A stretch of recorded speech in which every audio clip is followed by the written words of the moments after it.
Assalamualaikum warahmatullahi wabarakatuh. Di sini kami dari kelompok 6 yang beranggotakan 4 orang. Kami akan menjelaskan tentang komunikasi yang etis dan tidak etis. Pada bab ini kita akan membahas hubungan komunikasi dengan etika. Prinsip, pedoman, dan alat yang diuraikan di bawah ini mencerminkan wawasan dari berbagai disiplin ilmu dan dapat diterapkan di dalam dan di berbagai konteks abad ke-21. Etika. Etika adalah studi tentang nilai-nilai, tentang apa yang lebih atau kurang penting, tentang kebaikan, pedoman, dan norma perilaku. Etika menyediakan kerangka kerja dan alat untuk mengenali dan menilai pilihan yang tersedia dan untuk membedakan antara jalur yang lebih atau kurang dibenarkan secara norma dalam situasi tertentu. Dan etika komunikasi berfokus pada kewajiban, hak, dan tanggung jawab, sementara yang lain menekankan pentingnya sifat disposisional dan kemampuan terkait yang oleh banyak orang disebut sebagai kebajikan. Beberapa sarjana etika komunikasi memperoleh pedoman dari komunitas, yang lain menekankan pentingnya otoritas, sementara yang lain beralih terutama pada individu untuk mendapatkan wawasan etis.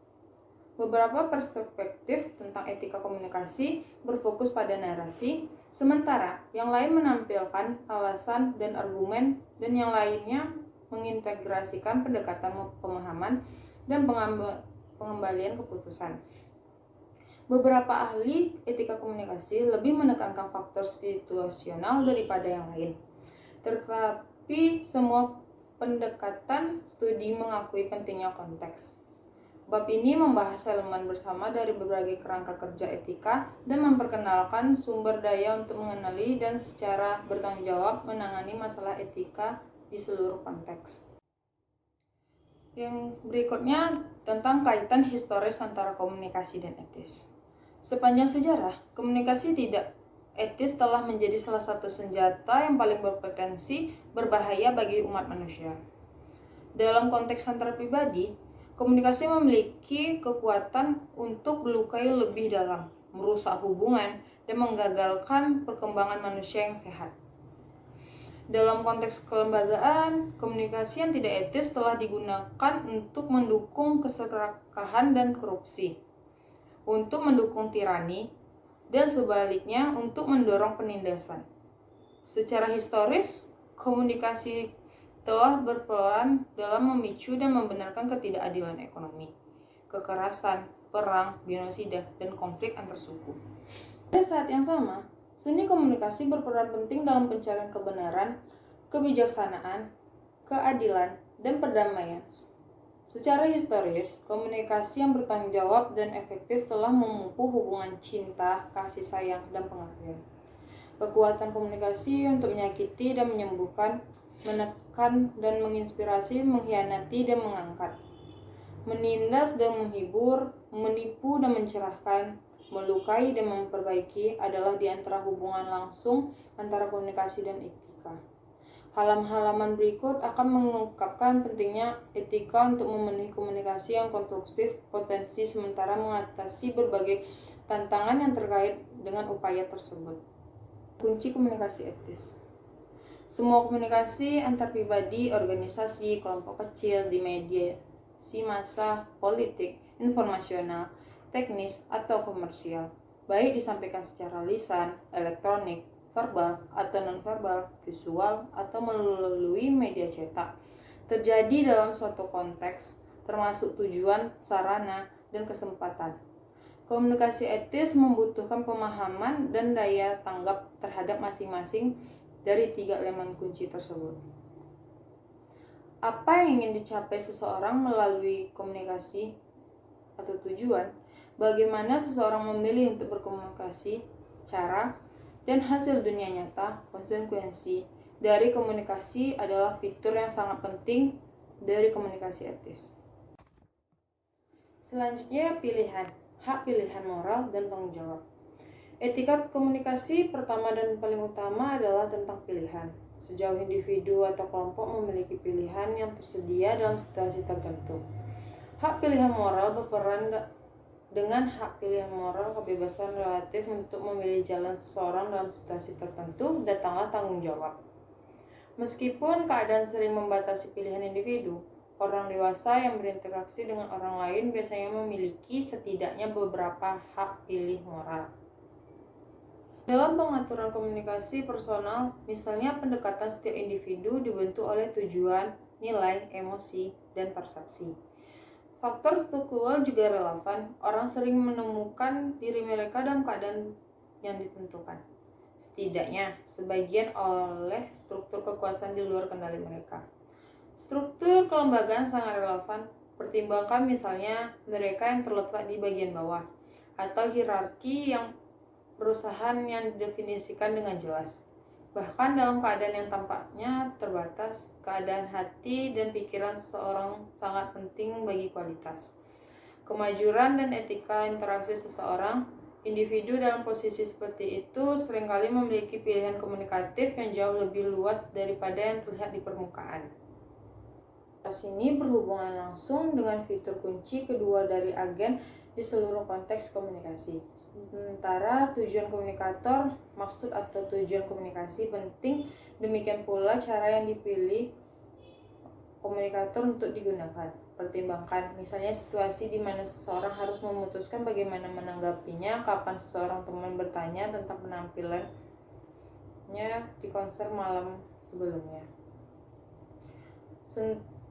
Sentralitas sarana komunikasi etis terutama terlihat dalam studi tentang gerakan sosial. Secara historis, pengejaran keadilan sosial dalam menghadapi tirani dan penindasan telah terjadi dalam berbagai bentuk. Diskusi tentang sarana dan tujuan ini mengarah pada eksplorasi elemen ketiga yang terkait dari komunikasi etis. Konsekuensi dari pilihan seseorang yang sangat penting. Sejauh ini fokusnya adalah pada niat baik dan cara etis. Namun niat dan cara yang paling mulia sekalipun memiliki potensi untuk menyebabkan kerugian.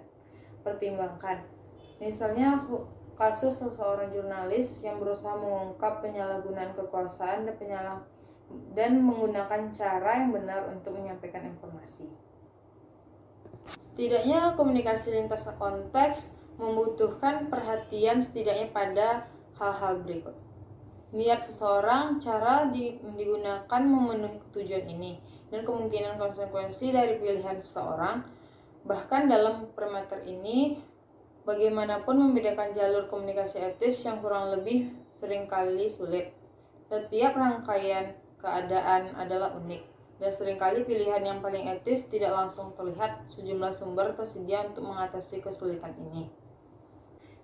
Tidak ada seperangkat aturan norma yang dapat memberikan kepastian mengenai jalur paling etis dalam kasus tertentu. Biasanya beberapa ukuran ketidakpastian tidak bisa dihindari, namun orang yang tidak dapat membuat keputusan absolut bagaimanapun memiliki potensi untuk membuat pilihan yang etis dengan baik. Paduan umum untuk komunikasi etis menyediakan alat untuk membedakan jalur etis yang kurang lebih membantu pengambilan keputusan dalam upaya mereka untuk membuat pilihan yang bertanggung jawab. Prinsip kejujuran adalah ilustrasi. Prinsip ini menyediakan sumber daya untuk membedakan apakah dan bagaimana berbohong atau menggunakan bentuk penipuan lain dalam keadaan tertentu. Meskipun prinsip tidak dapat memberikan kepastian mengenai pilihan etis yang seringkali sulit, penerapan pedoman ini untuk kasus tertentu memfasilitasi pemahaman yang bertanggung jawab dan bijaksana mengenai pilihan yang tersedia. Baiklah, saya akan melanjuti materinya. Untuk memahami prinsip kejujuran dan peranannya dalam memandu tindakan komunikatif, penting untuk membedakan pencarian kebenaran di satu sisi dan kejujuran di sisi lain. Pencarian kebenaran memiliki banyak bentuk, mulai dari pencarian pengetahuan empiris yang dapat diverifikasi mengenai dunia material di satu sisi, hingga pencarian wawasan dan kebijaksanaan transenden yang mendalam di sisi lain. Keyakinan dalam bentuk apapun yang dianggap benar oleh kebanyakan orang dalam suatu komunikasi selama satu era dan dalam satu domain sering ditemukan salah di era lainnya. Kebenaran terkait erat dengan pencarian kebenaran semacam itu. Antara lain, pencarian kebenaran tergantung pada kebenaran orang-orang. Kejujuran dengan kebenaran sangat penting. Kebenaran bukanlah tentang kapasitas untuk mengetahui atau menyebarkan kebenaran definitif, tetapi lebih merupakan cerminan dan integrasi seseorang. Dalam dunia yang saling bergantungan secara global saat ini, hubungan kejujuran dengan kebenaran sangat penting. Misalnya pemahaman tentang masalah lingkungan yang kompleks seperti yang terkait dengan bukti pemanasan global, masalah kebijakan penggunaan dan kepemilikan lahan, masalah lokasi sumber daya, keberlanjutan kebijakan energi, dan sebagainya, memerlukan akses ke informasi yang dapat diverifikasi secara ilmiah. Kebenaran dalam konteks ini dan konteks lainnya tidak bergantung pada kemampuan manusia untuk sampai pada kebenaran definitif.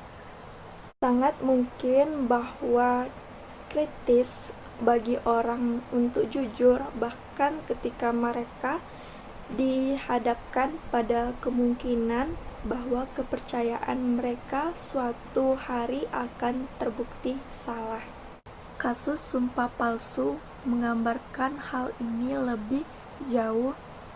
Saksi dapat dihukum karena sumpah palsu hanya dapat ditunjukkan kesaksian palsu, mereka sengaja menipu.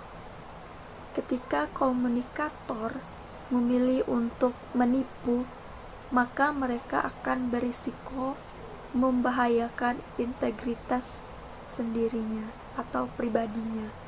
Prinsip kebenaran tidak begitu terkait dengan kebenaran itu sendiri, melainkan dengan kejujuran. Misalnya, sekali dirusak, kepercayaan itu tidak bisa dipulihkan kembali. Di antara alasan mengapa kejujuran memiliki anggapan yang menguntungkannya di seluruh konteks komunikasi adalah risiko yang melekat yang terkait dengan kebodohan dan bentuk penipuan lainnya. Ada 4 langkah untuk ketajaman moral. Yang pertama, membutuhkan konsultasi dengan hati nurani seseorang. Yang kedua, penting dan diperlukan untuk memenuhi prinsip kejujuran. Yang ketiga, setelah memeriksa dengan hati nurani seseorang, menilai motif seseorang, mencari alternatif yang benar, dan berkonsultasi dengan rekan-rekannya, pemeriksaan yang signifikan telah ditempatkan pada keputusan untuk menipu. Yang keempat, membutuhkan eksplorasi keadaan melalui pergeseran perspektif. Perkembangan moral dan komunikasi etis. Ada keselarasan langsung antara fondasi ini di satu sisi dan temuan dalam teori perkembangan moral di sisi lain. Assalamualaikum warahmatullahi wabarakatuh. Jadi di sini saya akan membahas tentang reversibilitas komunikasi etis dan aturan emas. Sumber daya yang dieksplorasi sejauh ini bertumpu pada beberapa asumsi yang dibagikan secara luas oleh etika komunikasi. Asumsi yang mendasari bahwa reversibilitas adalah prasyarat untuk kebenaran moral, salah satu asumsi tersebut. Konsep ini berasal dari keyakinan terkait yang tercermin di seluruh bab ini, bahwa berkomunikasi secara etis membutuhkan perhatian dan kebutuhan kepentingan orang lain serta kepentingan sendiri. Ajaran ini memberi pondasi sebagian besar pendekatan terhadap etika komunikasi. Ada sejumlah sumber untuk asumsi bersama, mungkin tradisi filosofi yang paling dikenal secara luas di berbagai agama spiritual adalah konsep yang sering disebut sebagai aturan emas. Literasi aturan emas ini mencerminkan komitmen lintas budaya yang kuat bersama dan lintas budaya yang reversibilitas sebagai elemen kunci pembenaran moral. Namun, pada saat yang sama, penerapan pedoman bukan tanpa kesulitan. Diskusi di bawah ini akan menyoroti kesamaan dan tantangan khusus yang berkait dengan aplikasi dalam konteks tertentu. Selanjutnya yaitu landasan. Kebanyakan orang, terlepas dari latar belakang, pengalaman, atau kepercayaan mereka, sebagai kebutuhan untuk dicintai. Sebagian besar ingin menghindari penderitaan dan ingin bahagia. Sebagian besar lebih suka pengalaman mencintai kebaikan terhadap kekejaman. Dan sebagian besar ingin mengalami kedamaian dalam kehidupan sehari-hari mereka. Sebagian besar pula berharap kedamaian bagi orang yang mereka cintai untuk komunitas yang lebih luas. Terlepas dari sifat-sifat yang umumnya dibagikan, sebagian besar keluarga manusia berbagi seperangkat nilai di seluruh batas budaya juga. Beberapa keyakinan tentang benar dan salah, baik dan buruk, apa yang kurang, lebih penting dapat ditemukan dalam Deklarasi Internasional untuk Hak Asasi Manusia. Dokumen pertama kali diadopsi oleh komunitas internasional pada Desember 1948. Dalam perayaan 50 tahun kemudian, Majelis Umum PBB menegaskan kembali deklarasi tersebut. Di antara nilai-nilai yang inti dinyatakan dalam dokumen itu adalah martabat yang melekat dan hak-hak yang sama dan tidak dapat diandalkan dari semua anggota keluarga manusia. Cendekiawan Johannes telah mendefinisikan nilai dan sifat bersama terkait. Di antaranya adalah komitmen terhadap empati, kasih sayang, kebenaran, martabat manusia, solidaritas dengan orang lain, khususnya mereka yang rentan, cinta keadilan, keadilan rasa hormat, keberanian moral, kerendahan hati, dan kepedulian. Untuk tujuan masyarakat, komunikasi etis mengambil nilai-nilai sebagai titik awal, otentik, menarik untuk mencintai keadilan, rasa hormat, martabat, dan kepedulian, misalnya memegang status praduga sebanding dengan peran kebenaran dalam komunikasi etis yang dieksplorasi sebelumnya dalam bab ini. Selanjutnya yaitu reversibilitas dan perbedaan. Meskipun banyak persamaan, beragam budaya memiliki perbedaan satu sama lain. Beberapa perbedaan ini, misalnya konsepsi yang berpotensi bersaing dari baik, sementara satu kelompok dapat memberikan hak istimewa kepada kepentingan, kebutuhan, dan hak individu, dan hak yang dibutuhkan dan kepentingan masyarakat. Agama-agama di dunia sangat ilustratif. Di satu sisi, tradisi iman monoteis seperti Yudaisme, Kristen, dan Islam berbagai banyak keyakinan dan nilai-nilai. Namun di sisi lain, perbedaan antara kelompok-kelompok ini telah dikaitkan dengan kekerasan dan peperangan. Bahkan, kelompok yang berbagai afiliasi agama umum sering tidak setuju tajam dalam tradisi iman Kristen. Misalnya, konflik agama Katolik dan Protestan yang telah menyebabkan kekerasan dan peperangan, dan terus menimbulkan tantangan yang signifikasi bagi orang-orang yang setia. Terlepas dari pepecahan baik di dalam maupun di seluruh kelompok budaya, individu dalam setiap kelompok memiliki sekumpulan karakteristik dan pengalaman yang unik. Bahkan orang-orang yang tampaknya berbagi ikatan dekat seperti hubungan genetik atau keluarga, ikatan sosial ekonomi, agama, usia yang sama, etnus yang sama, ras, jenis kelamin, orientasi kasih sayang, maupun fisik dan keterbatasan.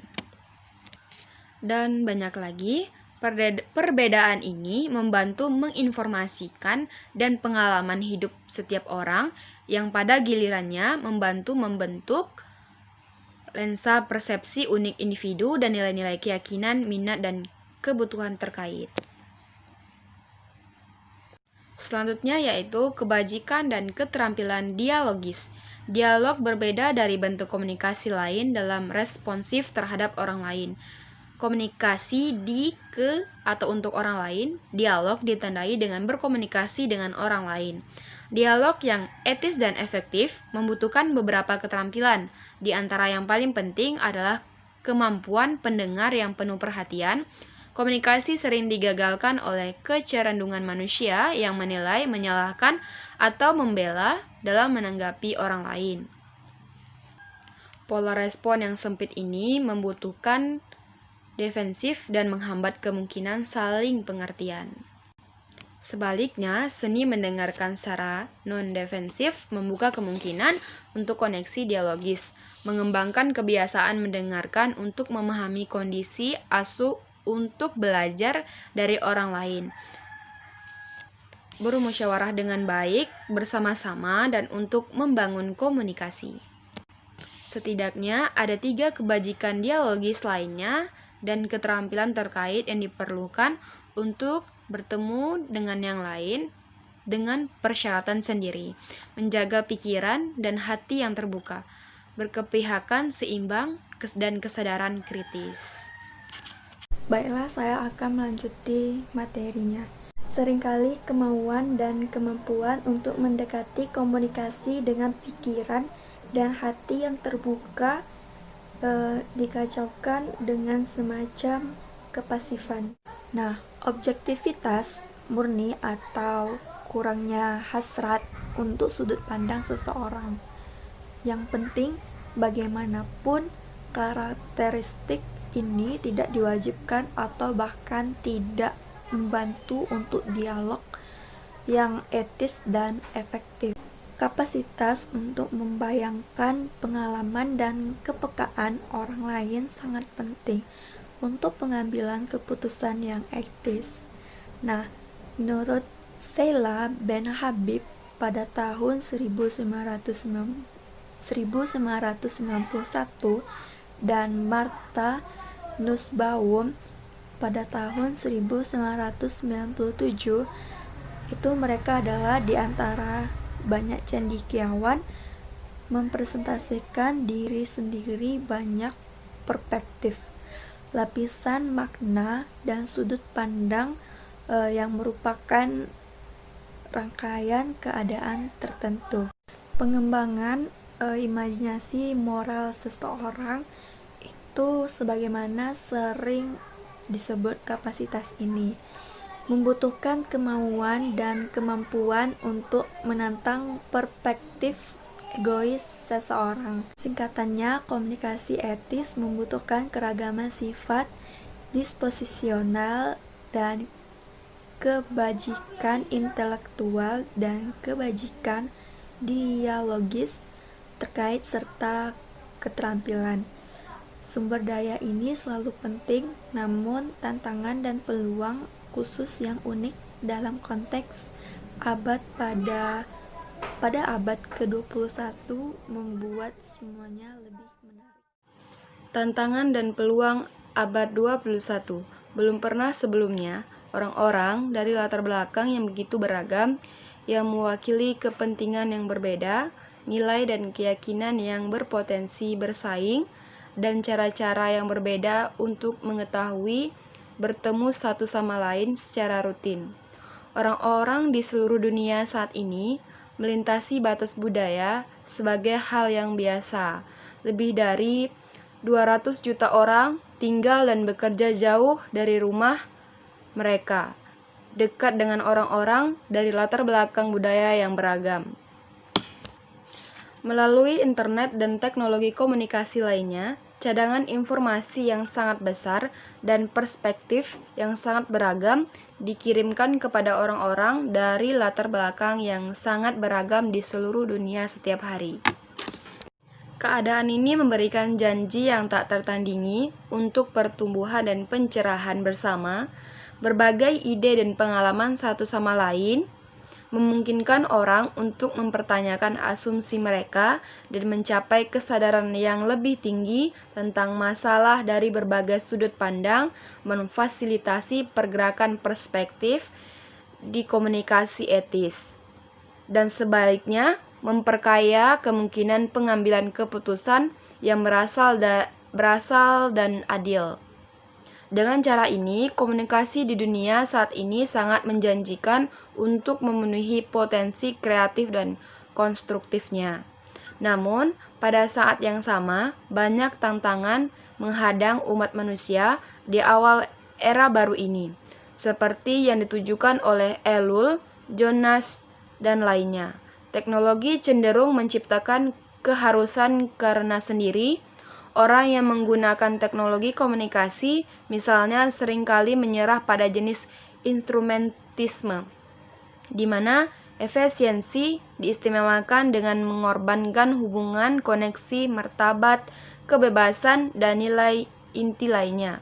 Pengawasan dan kontrol, manipulasi, dan kekuasaan atas orang lain seringkali lebih diutamakan ketika orang yang menggunakan teknologi menyetujui kecenderungan ini. Saat mesin menjadi semakin canggih, kemungkinan resiko ini akan semakin nyata. Demikian pula, meskipun kekuatan dan keberadaan komunikasi massa di mana-mana menciptakan peluang berharga untuk menumbuhkan pemahaman bersama, memfasilitasi perdamaian, mencapai keadilan, dan sebaliknya melayani kemanusiaan, keberadaannya ini di mana-mana juga menciptakan kerentanan terhadap penyalahgunaan karena kendali atas sumber berita semakin didorong oleh kepentingan komersial dalam melayani sedikit orang dengan mengorbankan banyak orang. Misalnya, akses ke informasi yang dapat dipercaya mungkin terbukti semakin sulit. Demikian pula, kecepatan transmisi informasi mencegah jenis pengawasan, dan mengingat keadaan ini, eksplorasi tentang bagaimana teknologi komunikasi dan bentuk media lain digunakan, kepentingan yang mereka layani, pesan yang mereka sampaikan, konsekuensi dari pesan-pesan ini, dan nilai-nilai yang mendasarinya akan terbukti penting bagi kesejahteraan jangka panjang umat manusia. Singkatnya, komunikasi di dunia yang saling bergantung secara global saat ini memiliki potensi yang sangat kreatif dan sangat berbahaya. Dalam lingkungan seperti itu, hubungan komunikasi dengan etika menjadi sangat penting. Membedakan jalur etis yang lebih atau kurang untuk komunikasi dalam konteks tertentu akan membuktikan kunci untuk refleksi relator yang bermakna setelah dianggap sebagai keunggulan pelaporan yang baik. Alat yang ditingkatkan untuk memanipulasi pesan menimbulkan tantangan tambahan merusak kemampuan untuk membedakan perbedaan antara penyebaran informasi yang jujur di satu sisi dan propaganda di sisi lain. Pada saat yang sama, perbedaan yang tajam dan terus tumbuh antara yang punya dan yang tidak punya karakteristik ekonomi global saat ini kemungkinan besar akan memperburuk risiko dan risiko terkait. Partisipasi yang bertanggung jawab dalam ekonomi global untuk memahami dan menyelesaikan masalah sosial dan politik yang kompleks dan untuk keterlibatan sipil yang responsif. Nilai inti, kebajikan, keterampilan, dan sumber daya yang terkait yang dieksplorasi dalam bab ini dirancang untuk membekali individu dan kelompok untuk usaha dinamis dan vital. Sekian penjelasan dari kelompok kami. Lebih dan kurang kami mohon maaf. Assalamualaikum warahmatullahi wabarakatuh.